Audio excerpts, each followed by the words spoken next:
Jadi awalnya penyakit paru dulu, kemudian ada hipertensi pulmonal, sehingga terjadilah hipertrofi dan dilatasi ventrikel kanan hingga kegagalan jantung kanan. Jadi seperti itu prosesnya untuk yang kronik cor pulmonal. Sedangkan yang akut itu adalah terjadinya peregangan atau pembebanan akibat hipertensi pulmonal yang akut. Dan penyebabnya juga akut, seringkali karena emboli paru masif. Sekarang kita bahas tentang cor pulmonal yang kronik. Definisi awalnya menurut WHO itu adalah hipertrofi dari ventrikel kanan akibat penyakit yang mempengaruhi fungsi ataupun struktur di paru. Nah, kemudian akhirnya lebih diarahkan lagi, di mana karena adanya pulmonary hypertension atau hipertensi pulmonar ini sebagai sine qua non, jadi maksudnya dia nggak bisa tidak, jadi itu sebagai sebuah syarat terjadinya cor pulmonal. Akhirnya diambil definisi untuk cor pulmonal ini adalah hipertensi pulmonal yang terjadi akibat penyakit yang mempengaruhi struktur dan fungsi paru, yang kemudian menyebabkan pembesaran dari ventrikel kanan dan seiring waktu bisa menyebabkan kegagalan dari gagal jantung kanan. Kalau kita lihat dari hipertensi pulmonal, adik-adik ada dapat kuliahnya ya hipertensi pulmonal, ada nggak khusus hipertensi pulmonal? Ada nggak, Dek?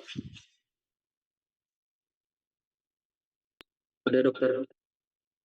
Baik, jadi ada ya. Nah, hipertensi pulmonal ini dia mempengaruhi dari 1% ya dari global population. Nah, dia terbagi atas 5 kelompok atau klasifikasi. Yang pertama itu adalah yang idiopatik. Idiopatik ya, yang pertama ini yang PAH, ini dia idiopatik sifatnya. Ini dia jarang. Kemudian hipertensi pulmonal akibat gangguan di jantung kiri. Yang ini sangat sering.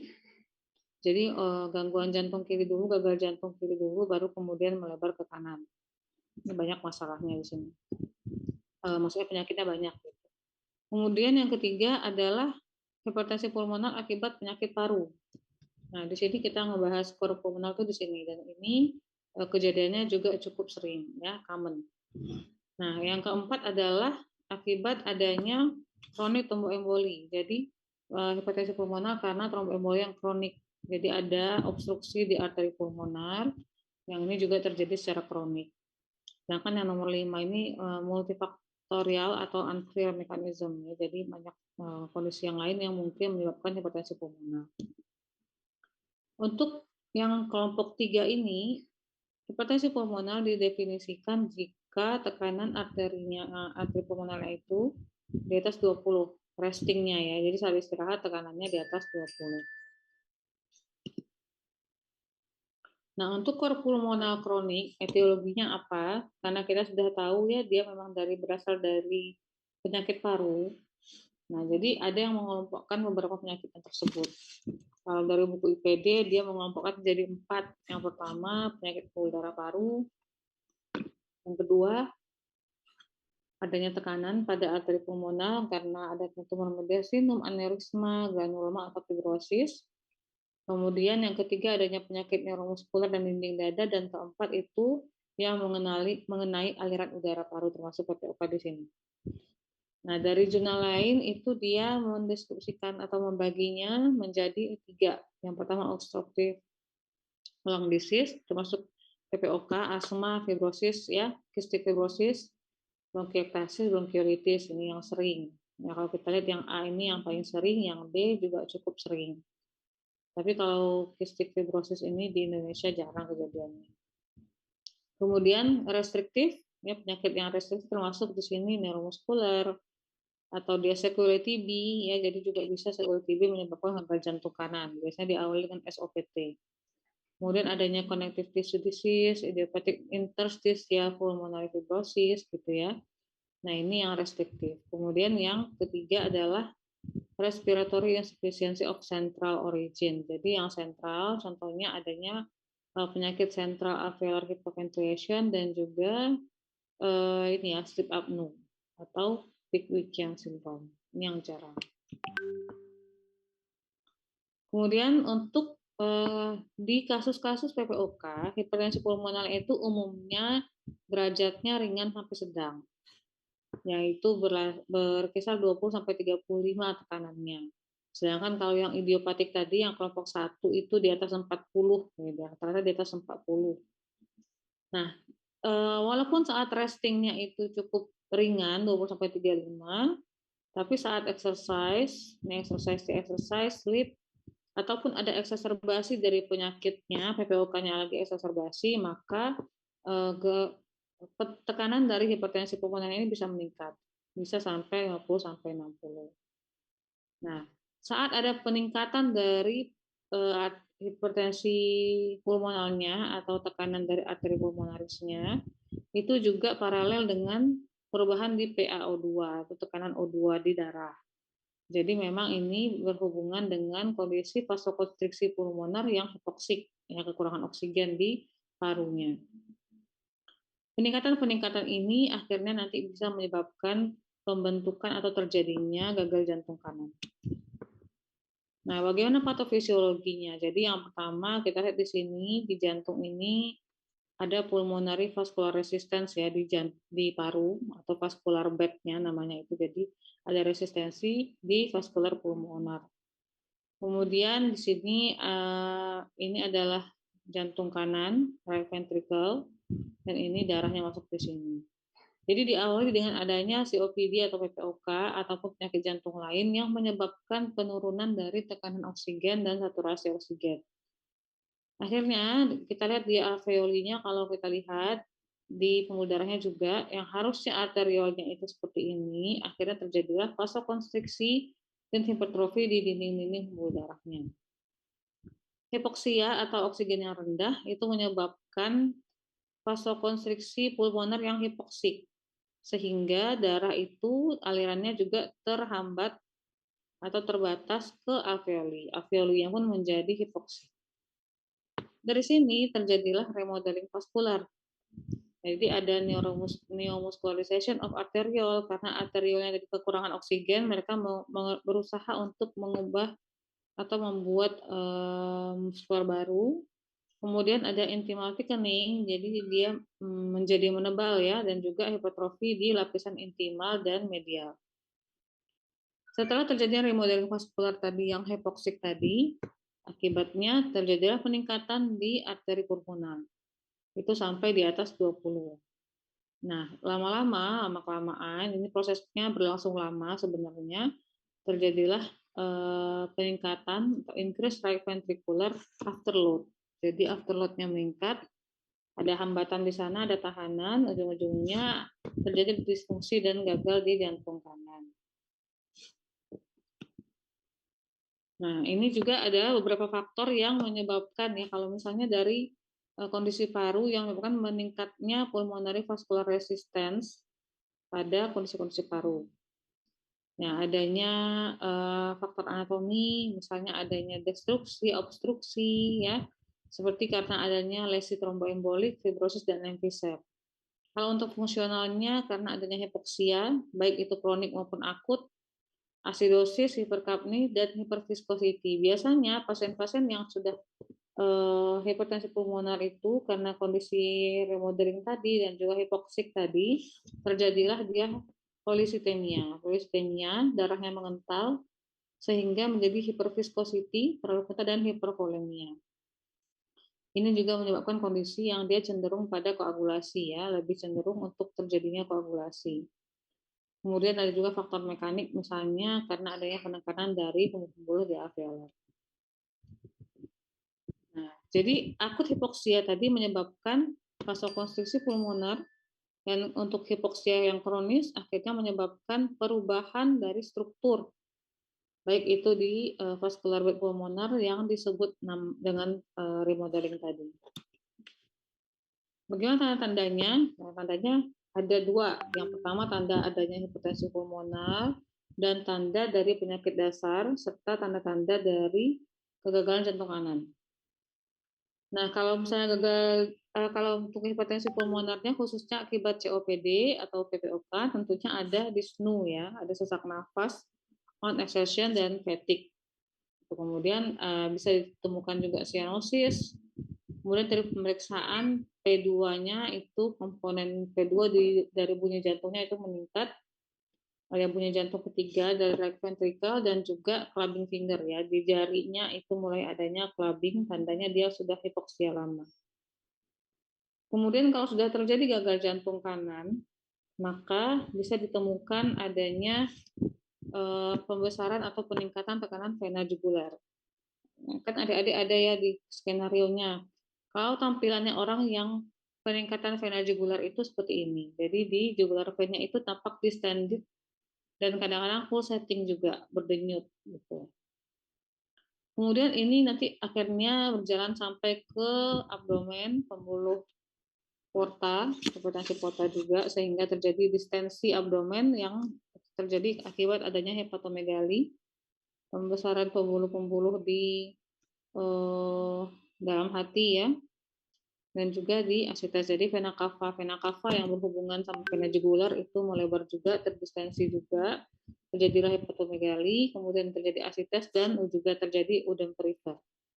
Nah, kondisi-kondisi ini adalah tanda-tanda dari gagal jantung kanan. Jadi kalau misalnya pasien itu hanya gagal jantung kiri saja, belum tentu ya, belum tentu ada ini. Walaupun juga bisa. Kalau pada pasien yang gagal jantung kiri dengan dia hipertensi, kemudian dia ada udem, itu mekanisme udemnya lebih karena tekanan ya, lebih karena tekanan arteri yang menyebabkan patofisiologi udemnya. Nah, apalagi yang kita bisa temukan pada kondisi pulmonal itu adalah kelainan dari EKG. Karena tadi dasarnya adalah hipertensi pulmonar dan juga kegagalan jantung kanan, maka kita akan mencari tanda-tanda itu di EKG. Tandanya apa saja? Yang pertama ada P pulmonal, ditandai dengan P yang tingginya lebih dari 0,25 di lead 2. Jadi kita mencarinya di lead 2. Kemudian ada deviasi ke kanan, ya, RS axis-nya itu lebih dari 90. Kemudian ada hipertrofi dari jantung kanan ditemukan misalnya R per S lebih dari 1 di V1 ya. Kemudian R di V1 tambah S di V5 itu lebih dari 1. Kemudian right bundle branch block RBBB juga bisa ditemukan dengan bentuk QR atau RSR. Di V1 kita mencarinya juga. Nah, ada juga RV strain pattern di mana ada ditemukan ST depresi dan T wave inversion di prekordial kanan, yaitu di V1 sampai V4 serta di bagian inferior 2-3 AVF. Bedakan dengan strain left ventricle ya, LV strain itu biasanya dia ditemukan di lead lateral 1 AVL V5 V6 ya, jadi di situ dia mencari strainnya. Kalau untuk RV strain itu lokasinya di sini. Juga bisa ditemukan prolong kita interval, tapi ini dia tidak spesifik. Kita lihat contohnya, ini contoh EKG-nya. Kalau kita lihat ini right axis deviation ya. Lead 1 negatif, lead AVF positif, maka dia sudah ada RAD. Kemudian kita lihat tanda-tanda dari si RVH. Dominan R-wave di V1, ya R per S di V1 itu lebih dari 1. Kemudian dominan S-wave di V6. V6 di sini dominannya S. Seharusnya kalau kondisi normal itu ada namanya R-wave progression ya dari V1 sampai V6.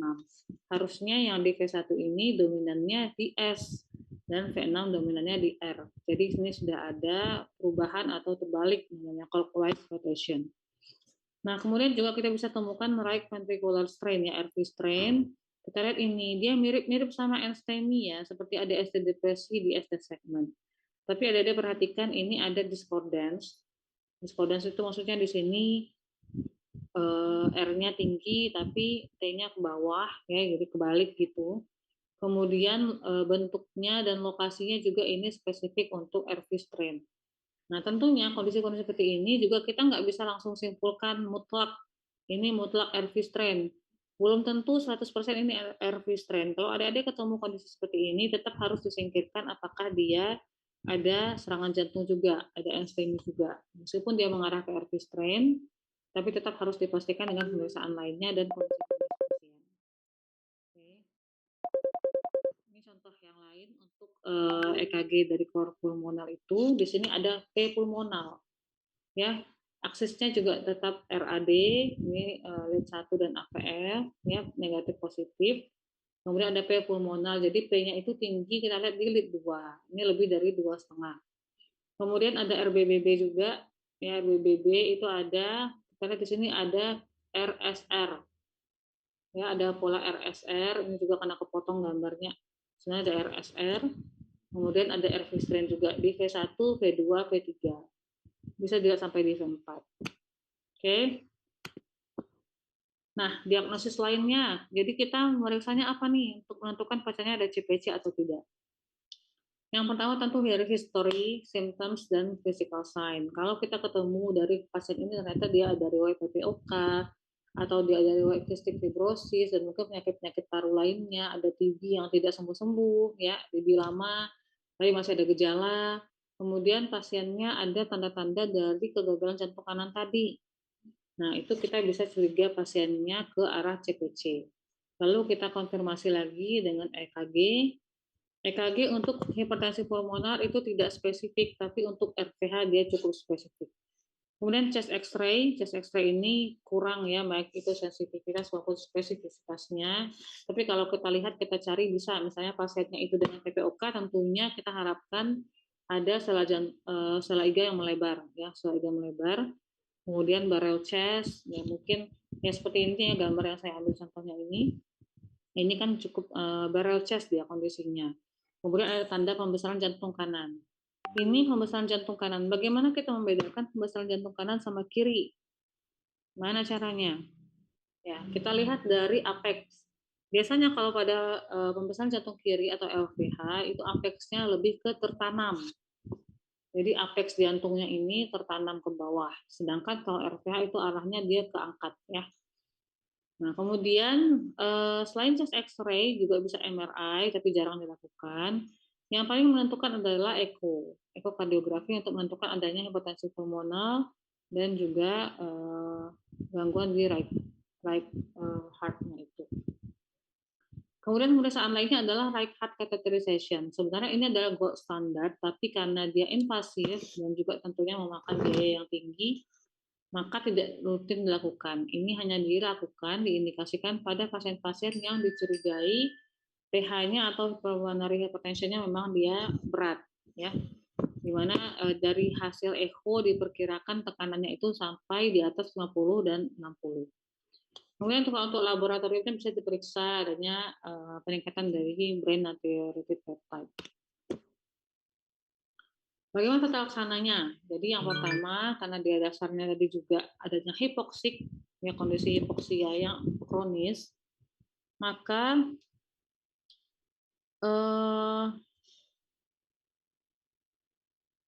bentar ya, bentar.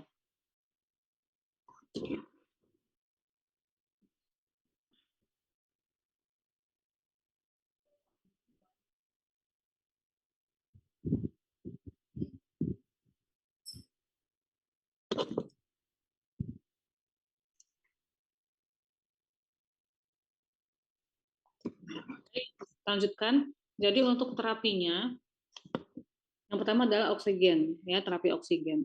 Terapi oksigen ini dapat mengurangi vasokonstriksi dan juga resistensi di vaskular paru tadi. Nah, pada pasien-pasien dengan KOR pulmonal akibat PPOK, biasanya kita seharusnya memberikan itu long term oksigen terapi. Nah, di sini pasien itu diberikan oksigen secara berkelanjutan atau continuous, diberikan untuk 12 jam, 15 jam, 18 jam per hari ya. Ini per hari, 12 jam per hari, 15 jam per hari, 18 jam per hari, bahkan sampai 24 jam. Jadi terus-terusan memang dia selalu pakai oksigen. Indikasinya kalau PO2-nya kurang dari 55, ini kita dapatkan dari hasil pemeriksaan AGD atau analisa gas darah. Jadi kalau PO2-nya kurang dari 55 atau saturasinya kurang dari 88. Nah, juga bisa diindikasikan pada yang di atas 55 sampai 59 kalau ditemukan adanya udem akibat gangguan jantung kanan tadi, adanya pulmonal di EKG, dan adanya eritrositosis atau polisitemia tadi, jadi hematokritnya didapatkan lebih dari 56%. Ini sudah ada indikasi untuk diberikan long term oksigen terapi. Kemudian bisa juga pemberian vasodilator, tapi vasodilator ini tidak direkomendasikan secara rutin. Ini tergantung kondisi pasien saja, kalau dibutuhkan diberikan, kalau enggak ya juga dia tidak spesifik untuk kor pulmoner. Nah, kemudian digitalis ini hanya diberikan kalau pasiennya juga ada gagal jantung kiri dan juga tidak selalu ya, karena gagal jantung kiri masih ada pilihan-pilihan obat lain selain digitalis. Karena digitalis atau digoxin itu memiliki risiko untuk terjadinya komplikasi aritmia. Kemudian yang jelas diberikan adalah diuretik. Diuretik ini diberikan pada gagal jantung kanan. Jadi kalau pada pasien yang sudah ada gagal jantung kanan, tentunya diberikan diuretik. Tapi hati-hati pemberian diuretik yang berlebihan bisa mencetuskan adanya alkalosis metabolik dan hiperkapnia juga, yang akhirnya memperberat kondisi kor pulmonalnya. Kemudian pada pasien-pasien yang dengan dia ada hiperviskositas darah tadi, hematokritnya di atas 59, maka bisa diberikan flebotomi. Dilakukan ya, bukan diberikan, dilakukan flebotomi. Flebotomi ini darahnya dibuang. Oke, sampai sini untuk CPC atau cor pulmonar kronik, apakah ada pertanyaan atau ada yang tidak dipahami? Silakan ditanyakan dulu.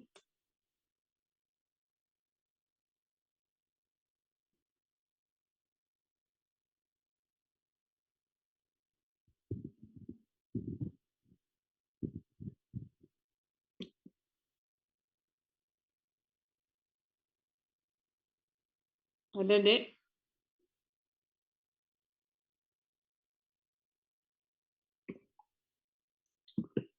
Ada yang mau ditanyakan? Sampai sini, apakah paham? Paham nggak? Ini antara paham banget atau nggak paham sama sekali nih?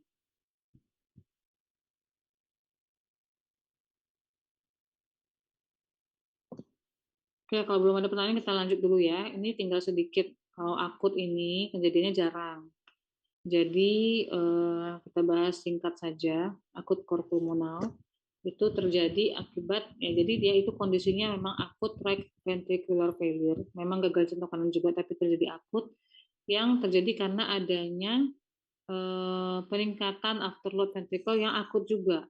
Gitu. Kalau tadi kan COPD itu dia kondisinya kronik ya, berlangsung lama. Lama dia butuh waktu untuk bisa sampai terjadinya CPC.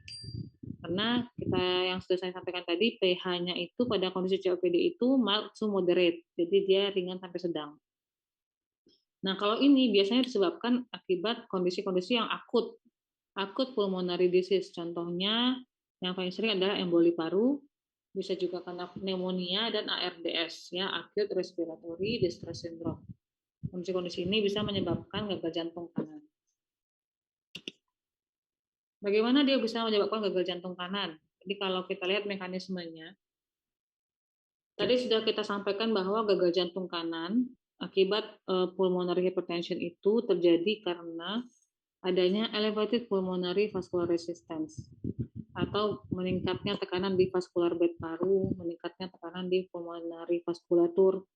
Nah, itu semuanya menyebabkan adanya tahanan ya di parunya.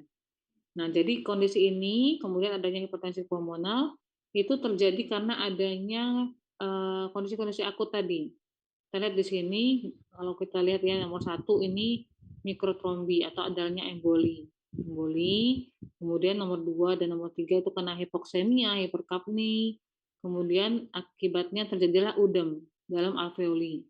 Ya, nomor 4 ya, udem, kemudian juga adanya overdistension, increased regional evarsi ini kapasitas paru ya, kapasitas residu paru baik itu increase maupun decrease di daerah sini.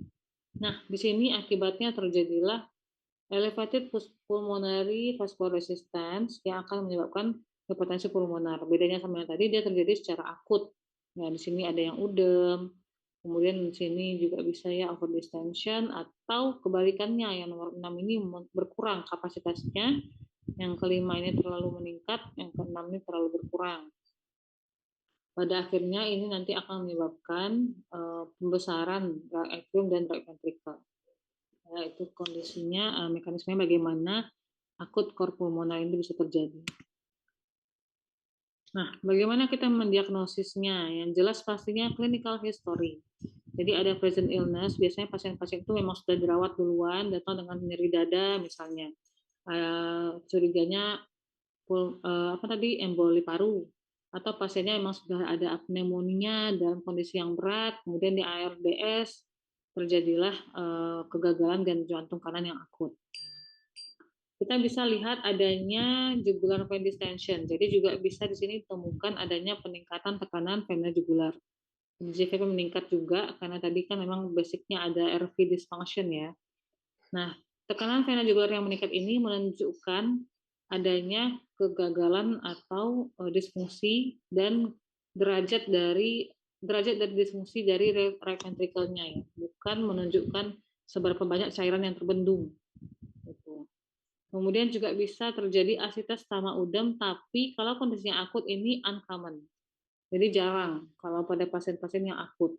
Karena kan pembentukannya prosesnya itu baru ya terjadi, jadi belum sempat terjadi asites dan udem. Nah, diagnosisnya ini kita lihat. Yang pertama, EKG. Nah, EKG bisa kita temukan adanya EKG signs of acute heart failure, kemudian pulmonar juga, sinus takikardi, atau bahkan bisa AF, baik itu fibrilasi maupun flutter. Kemudian RBBB, right atrial dan S1, T3 pattern. Ini adalah pola untuk menandakan adanya emboli paru. Tapi sesungguhnya pola ini pun tidak sensitif dan tidak spesifik untuk emboli paru. Tapi kalau misalnya ada kita temukan ya bisa menjadi salah satu penanda atau indikasi ya. Kemudian untuk melihat EKG ini untuk menentukan adanya RV stress. Untuk labornya kita bisa cek troponin I maupun troponin T.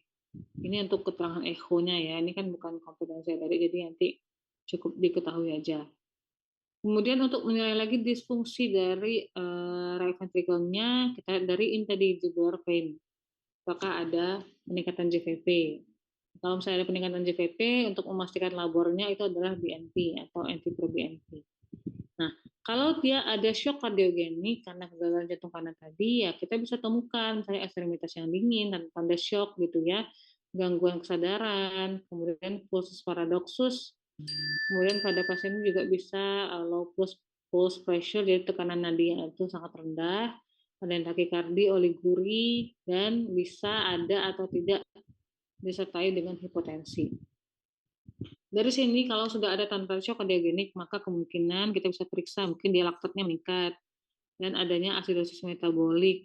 Nah, dan ini juga bisa menyebabkan acute liver injury, acute kidney injury, dan juga penurunan dari si SO2-nya dan PCO2-nya. Jadi gap-nya ini sudah tinggi.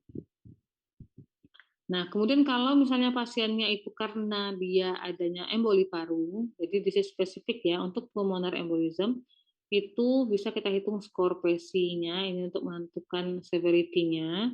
Kemudian adanya tanda-tanda kemungkinan kenapa, dari mana dia emboli parunya. Emboli paru biasanya terjadi karena adanya bendungan atau adanya kondisi yang hiperkoagulasi, contohnya pada DVT ya. Mungkin pasiennya sudah ada di vein trombosis. Ini kita bisa koreksi atau maksudnya kita bisa pastikan dengan pemeriksaan di dimer. Berarti biasanya di dimernya itu meningkat.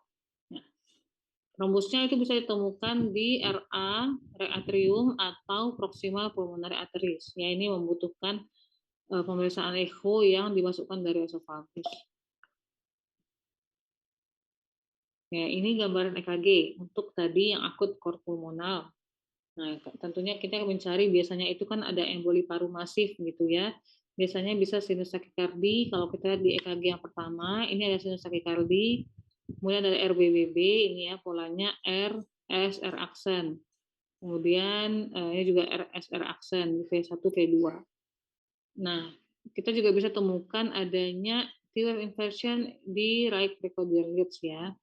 Ini kayak tadi yang FV strain itu. Nih T-wave-nya inversi. Ini adalah tanda-tanda dari si akut core pulmonal akibat emboli paru. Nah, contoh lain adanya emboli paru ini. Jadi right axis ya ekstrim, negatif-negatif. Kemudian ada S1Q3T3. S1Q3T3 ini maksudnya itu di lead 1, S-nya dalam ke bawah. ya, deep S wave di lead 1. Kemudian di lead 3 ada Qi dan T inversi. Jadi kita lihat di lead 1 dan lead 3. Di lead 3 itu ada Qi yang dalam, yang harusnya Qi-nya cuma maksimal mungkin 2 kotak. Ini udah dalam banget. Kemudian ada inversi T. Nah, ini sebagai penanda adanya emboli paru meskipun dia tidak spesifik dan tidak sensitif juga gitu ya. Kemudian di sini juga kita temukan adanya RBBB, RS Raksen, ya RS Raksen, dan juga clockwise rotation ya, tanda-tanda RVH, clockwise rotation, yang seperti yang saya bilang tadi. Jadi di V1-nya harusnya dominan S, dia malah dominan R, dan di V6-nya itu malah persistent S wave. Harusnya di sini R-nya yang tinggi. Ya, ini salah satu contoh EKG berikutnya. Bagaimana yang harus kita lakukan kalau pasiennya dengan akut cor pulmonal? Yang pertama ya kita harus identifikasi dan nilai beberapa derajat keparahannya dari si gagal jantung kanan tadi. Nah, kemudian kita tentukan kira-kira penyebabnya apa. Dan juga bedakan ini memang akut cor pulmonal atau yang lain ya, misalnya mungkin disseksi aorta, perikarditis dan lain-lain.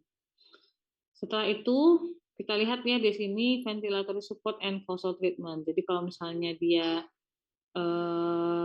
penyebabnya apa? Emboli paru kah, HRDS kah, ataukah dia mungkin ada akut on chronic cor pulmonal. Jadi dia sudah ada cor pulmonal sebelumnya, tapi ini ada exacerbasi sehingga terjadi akut on chronic. Kemudian mungkin dia post cardiac surgery atau penyebab lainnya. Di sini nanti kita tentukan juga penyebabnya apa, pemeriksaannya apa gitu ya. Nah, untuk RV supportnya, jadi untuk masalah si jantung kanannya, kita bisa berikan ini oksigen terapi, kemudian hindari excess fluids, berikan diuretik, juga bisa kita berikan noradrenalin pada kondisi-kondisi yang memang dia membutuhkan peningkatan tekanan darah ya. Kalau tekanan darahnya ngedrop, bisa kita berikan noradrenalin. Nah, kalau misalnya kita mau naikin tekanan darah dengan kontraktivitas right ventricle, berikan dobutamin, PDE3, levosimendan, belum ada juga obatnya di sini. Kemudian consider mechanical support ya, ini kalau misalnya memang masih gagal nafas pasiennya, kita juga bisa berikan support mekanik ya yang invasif. Nah, setelah itu selain kita memberikan support untuk masalah gagal jantung kanannya, biasanya dia juga ada efek samping atau komplikasi lainnya. Nah, itu juga kita berikan tata laksana, baik itu renal failure, hepatic failure, gastrointestinal, coagulation, dan lain-lain.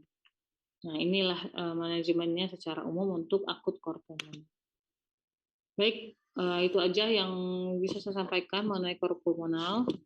Apakah ada yang ingin ditanyakan adik-adik? Silakan.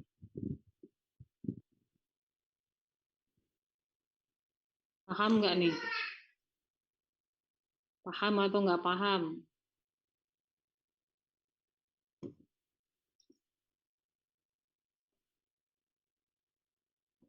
Ada yang mau ditanya, Dek?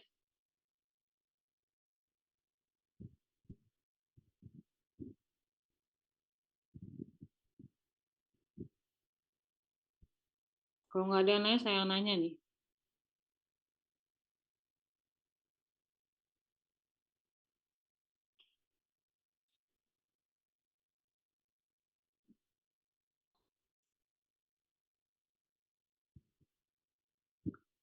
Fikra Rafaela. Fikra mana Fikra? Ini kenapa gambarnya video-video mobil ini? Fikra mana?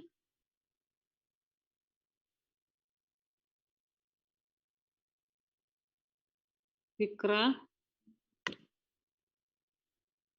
Hadir, Dok. Mana orangnya? Oke, kamu kemana tadi? Cuma ada latar belakang background-nya aja. Oke, saya mau tanya ya.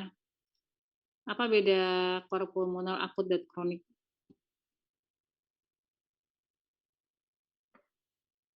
Ini pertanyaan yang paling mudah nih. Apa bedanya cor pulmonal akut dan kronik? Beda di etiologinya, Dok. Coba kamu jabarkan.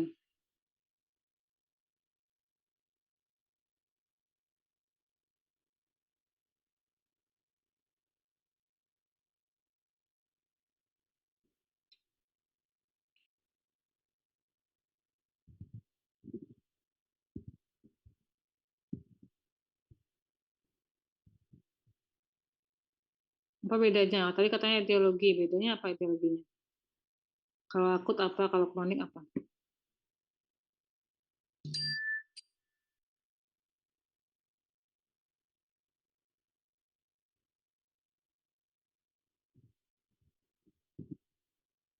Kalau akut tuh emboli paru, sedangkan kalau kronik tuh kalau nggak salah COPD. Apa lagi yang membedakannya selain itu?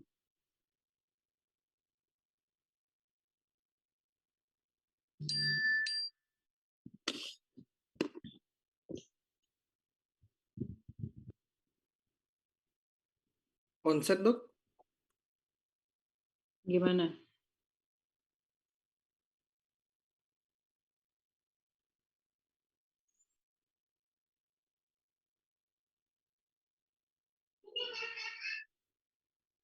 Konsepnya gimana?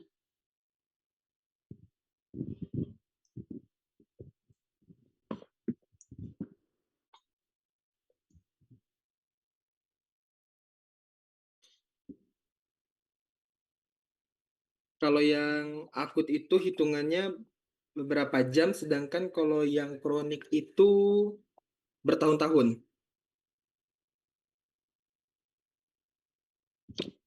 Ya kalau ini ya, kalau akut itu memang dia akut, langsung terjadi. Kronik dia bukan lama ya. Oke, ada lagi yang mau ditanyakan, Dek?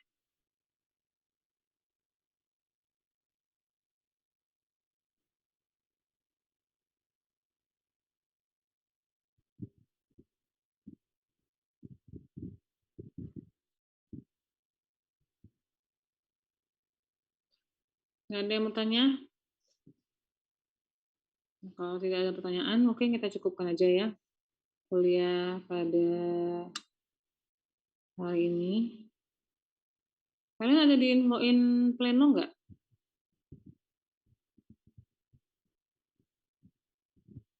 Izin dokter, ada dokter. Plenonya besok dokter. Jam berapa dikasih tahu? Dikasih tahu ke Laila jam 10 pagi dokter. Ya udah, oke. Kalau tidak ada pertanyaan, kita cukupkan aja deh. Mohon maaf kalau ada kekurangan dalam penyampaian. Kalau misalnya kalian ada yang mau nanya, boleh langsung tanya aja ya. Baik, sekian aja. Terima kasih semuanya. Assalamualaikum warahmatullahi wabarakatuh. Waalaikumsalam warahmatullahi wabarakatuh. Terima kasih dokter. Terima kasih Waalaikumsalam warahmatullahi wabarakatuh. Terima kasih banyak dokter. Terima kasih banyak atas ilmunya dokter.